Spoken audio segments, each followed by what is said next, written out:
What is up, ladies and gentlemen? Daily here from Nation Fusion, and today we're going to be talking about The Division and its 1.6 patch introducing its final DLC for the year, Last Stand. So The Division has progressed through many different phases and many different patches over the past year or so, and it has evolved into something that actually I found quite fun. Originally, if you are a fan of the codec, you will have seen myself and maybe Corrupt Ronin and Yong Ya talk a little bit about how The Division was a little bit shallow at its launch. It didn't have as much content as we expected, and it got pretty repetitive pretty fast with its bullet sponging enemies. But the more I've played it and the more I've really thought about what this game actually is, a MMO style RPG, I can kind of forgive the bullet sponginess. I almost think of the enemies in the game and the bosses, those kind of things, as akin to World of Warcraft bosses, where you have a group of players fighting a boss that has a lot of health, and they have to use their abilities and skills to beat the bosses, as well as learn the ways that the bosses affect the environment and some of the bosses' moves, that kind of thing. Those are all present here in The Division. While they're dumbed down incredibly from World of Warcraft or Elder Scrolls Online, something like that, they are still present in their basic, most mechanical form. And that is something that I can actually kind of get behind. I've been playing a lot of these quote-unquote incursions that you might include as maybe like a raid boss in a MMO-style game like World of Warcraft. And that's kind of how I've been looking at the game.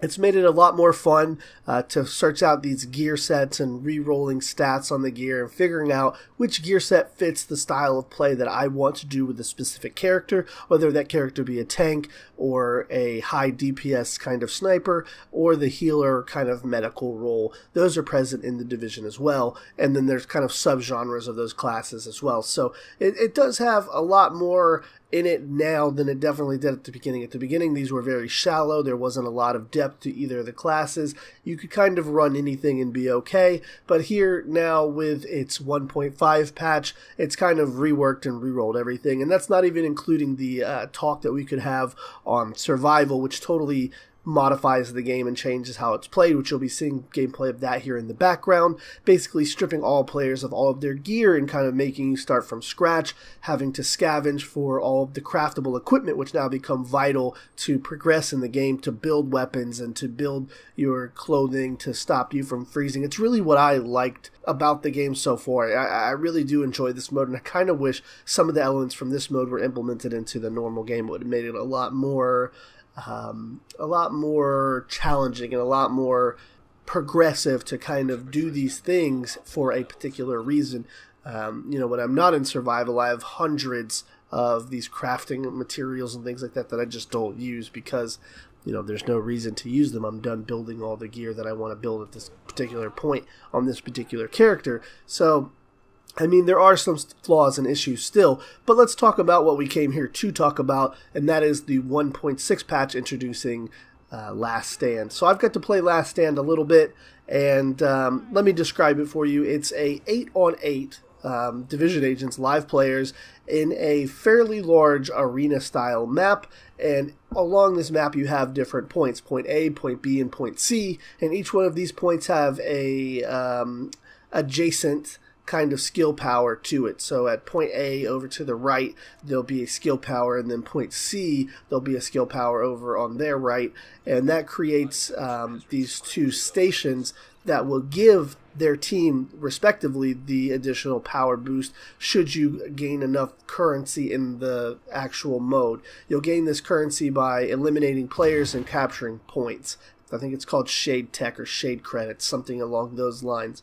In any case, so you fight over these points, domination style, getting agents on a point to capture it, and then you can send agents off to capture those skill points. Now, scattered throughout the map are also the addition of the NPC hostiles that the Division is well known for. So you have this player versus player, but then you have these other elements in there as well, similar to the Dark Zone, but it's all done in a match-made basis. So you go in and you're fighting over these points, and you're racking up points for your team, stopping points on the other team, and you're using your various division skills along the way, whether it be survival link or your shield or your med gun, those kind of things all stay into effect here.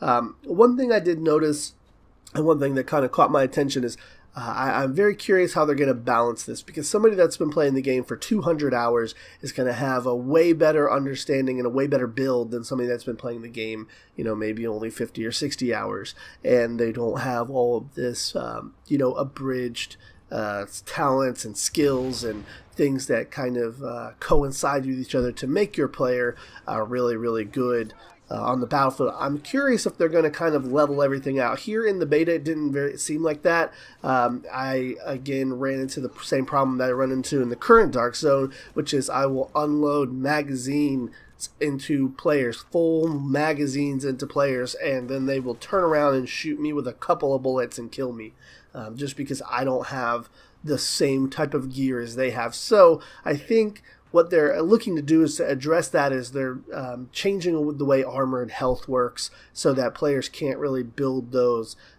over-the-top god roll kind of builds where you have all of this different health and armor, and it basically it makes you invulnerable to anybody doing damage. So I'm assuming they're going to fix that.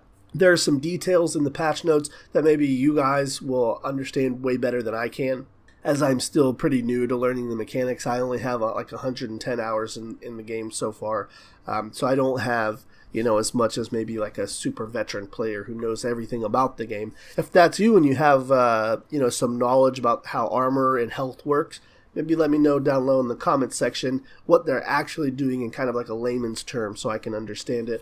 But from what I could gather, that they are changing the health and armor to make things a little more balanced in the Dark Zone and in its PvP mode.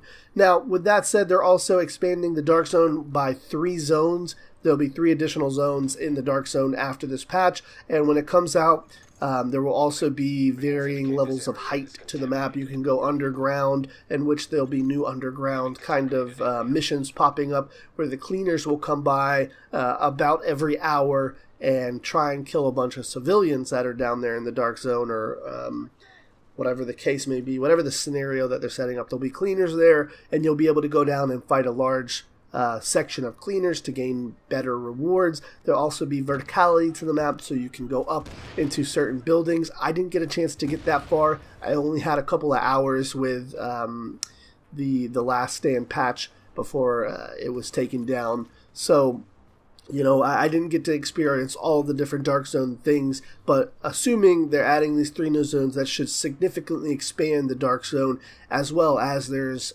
patch notes including that they will not actually be increasing the player count, so you'll still have the same diversity of players and the same amount of players in your Dark Zone kind of server. However, you'll have 3 new zones to kind of spread that out.